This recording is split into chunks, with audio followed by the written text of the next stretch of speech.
అధిష్టానం చెప్తే ఓకే అంటున్నారు. ఆ ఎంపీ కనిపిస్తే మాత్రం ఒంటి కాలిపై లేస్తున్నారు. అమరావతిలో ఆల్ ఈజ్ వెల్, మీరు ఎలా చెప్తే అలా అని తల ఊపుతున్నారు. తిరువురికి వెళ్లేసరికి మెలికలు పెడుతున్నారు కొలికపూడి. అప్పుడే మారానంటారు, కట్ చేసి సోషల్ మీడియా పోస్టులతో రచ్చ చేస్తున్నారు. దీంతో ఆయన వ్యవహారం టీడీపీ హైకమాండ్ కు తలనొప్పిగా మారింది. చెప్పి విసుగొచ్చి ఎంత చెప్పినా తీరు మారకపోవడంతో ఇక పిలిచి మాట్లాడేది కూడా లేదని డిసైడ్ అయ్యారట. ఇంతకు కొలికపూడి తీరు ఎందుకలా? ఆయన విషయంలో అధిష్టానం అంత సీరియస్ గా ఉండటానికి రీజన్ ఏంటి?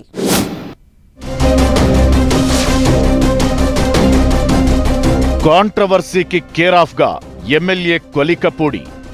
అధిష్టానం చెబితే ఓకే, ఎంపీ కనిపిస్తే చాలు చిందులు. హైకమాండ్ దగ్గర కామ్గా, తిరువూరులో రచ్చరచ్చ. పట్టు వస్త్రాలు సమర్పించే విషయంలో ఎమ్మెల్యే పేచి. ఎంపీ చేతిలో నుంచి పట్టు వస్త్రాలు లాక్కోవడంతో రచ్చ. వరుస వివాదాలతో కొలికపూడి తీరుపై హైకమాండ్ సీరియస్. ఇక పిలిచి మాట్లాడేది లేదని అధిష్టానం డిసైడ్ అయినట్లు టాక్. కొలికపూడి శ్రీనివాసరావు 2024 ఎన్నికల కంటే ముందు టీవీ డిబేట్లతో ఫుల్ ఫేమస్.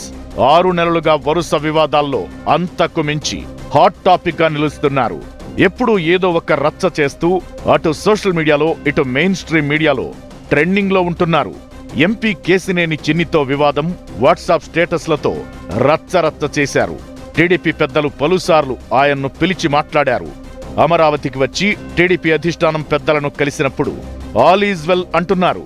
మీరెలా చెబితే అలా, రాజకీయ అనుభవం లేదు, ఏదో అలా జరిగిపోయిందంటూ తప్పును ఒప్పుకున్నట్లుగా చెప్పి కవర్ చేసుకుంటున్నారు. హైకమాండ్ కూడా ఫస్ట్ టైం ఎమ్మెల్యే కావడం, పైగా అమరావతి రైతుల ఉద్యమంలో కీలక పాత్ర పోషించిన నేత కావడంతో సున్నితంగా శుతిమెత్తగా మందలించి వదిలేస్తోంది. పలుసార్లు సీరియస్ వార్నింగ్ కూడా ఇచ్చినట్లు వార్తలొచ్చాయి. ఆ తరువాత ఉమ్మడి కృష్ణా జిల్లా ఎమ్మెల్యేలు, ఎమ్మెల్సీలతో లోకేష్ నిర్వహించిన డిన్నర్ మీటింగ్ లో కనిపించి ఇక అంతా సెట్ అయిపోయినట్లేనన్న సంకేతాలిచ్చారు. సడన్ గా ఇప్పుడు ఆలయంలో పట్టు వస్త్రాలు సమర్పించే విషయంలో పేచి పెట్టి మీడియాకెక్కారు. నెమలి శ్రీ వేణుగోపాలస్వామి ఆలయంలో జరిగిన కార్యక్రమంలో ఎమ్మెల్యేతో పాటు ఎంపీ కూడా పాల్గొన్నారు. అయితే ఎంపీ కేసినేని చిన్ని చేతుల్లో ఉన్న పట్టు వస్త్రాలను ఎమ్మెల్యే కొలికపూడి లాక్కున్నారు. ఆ తరువాత ఆయన చేతిలో నుంచి పట్టు వస్త్రాలు లాక్కునేందుకు ఎంపీ అనుచరుడు ఒకరు ప్రయత్నించారట. అలా ఆలయంలో చోటు చేసుకున్న వివాదం ఎమ్మెల్యే తీరు రచ్చకు దారితీసింది. దీంతో టీడీపీ అధిష్టానం కొలికపూడి తీరుపై ఫుల్ సీరియస్ గా ఉందని అంటున్నారు. ఇప్పటికే పలుమార్లు చెప్పినా వినకుండా పార్టీని రోడ్డుకీడుస్తున్నారని ఫైర్ అవుతున్నారట పార్టీ పెద్దలు.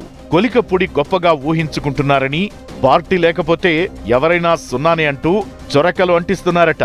వ్యక్తిగత ఇమేజ్ తో ఎవరూ గెలవలేరని, కొలికపూడికి చివరి వార్నింగ్ కూడా అయిపోయిందన్నారట టీడీపీ రాష్ట్ర అధ్యక్షుడు పల్లా శ్రీనివాస్. ఇక పిలిచి మాట్లాడే పని లేదంటున్నారట. సోషల్ మీడియాలో పోస్టులు పెడితే క్రేజ్ వచ్చిందని, కొలికపూడి సంతోషపడుతున్నారని ఆగ్రహం వ్యక్తం చేశారట. తాను మందలిస్తే తప్పైందంటున్నారు. ఇకపై మీరు చెప్పినట్లుగా నడుచుకుంటానని అంటున్నారు. కానీ అదే రోజు మళ్లీ సోషల్ మీడియాలో పోస్టులు పెట్టి రచ్చ చేస్తున్నారని పల్లా శ్రీనివాస్ ఫుల్ ఫైర్ మీదున్నారట. అందుకే నో మోర్ డిస్కషన్స్ అన్నట్లుగా తేల్చి పడేశారట. ఎమ్మెల్యే కొలికపూడిని టీడీపీ హైకమాండ్ దూరం పెట్టేసినట్లేనన్న టాక్ వినిపిస్తోంది. పార్టీ నుంచి బహిష్కరించకపోయినా పార్టీ అధ్యక్షుడు పల్లా మాటలు గమనిస్తే మాత్రం అదే విషయం అర్థమవుతోంది. ఆయన్ను పార్టీ నుంచి సస్పెండ్ చేయకపోయినా పార్టీ యాక్టివిటీలో ఆయన రోల్ను తగ్గించే ప్లాన్ చేస్తోందట. నెమ్మదిగా ఆయన్ను పూర్తిగా పట్టించుకోవడం మానేస్తే ఈ గొడవే ఉండదని భావిస్తున్నారట. వచ్చే ఎన్నికల్లో తనకు టికెట్ దక్కదేమోనన్న అనుమానంతోనే కొలికపూడి కావాలని రచ్చ చేస్తున్నట్లు తెలుగు తమ్ముళ్లు గుసగుసలు పెట్టుకున్నారు. ఈ నేపథ్యంలో పార్టీ పెద్దలు ఆయనకు ఎంత చెప్పినా తీరు మార్చుకోకపోగా మీరు చెప్పినట్లే నడుచుకుంటానని చెప్పి తానేం చేయాలనుకుంటున్నారో అదే చేసి తీరుతున్నారని అగ్రనాయకత్వం సీరియస్ గా ఉందంటున్నారు. దీంతో ఎమ్మెల్యే కొలికపూడి తీరు మారుతుందా?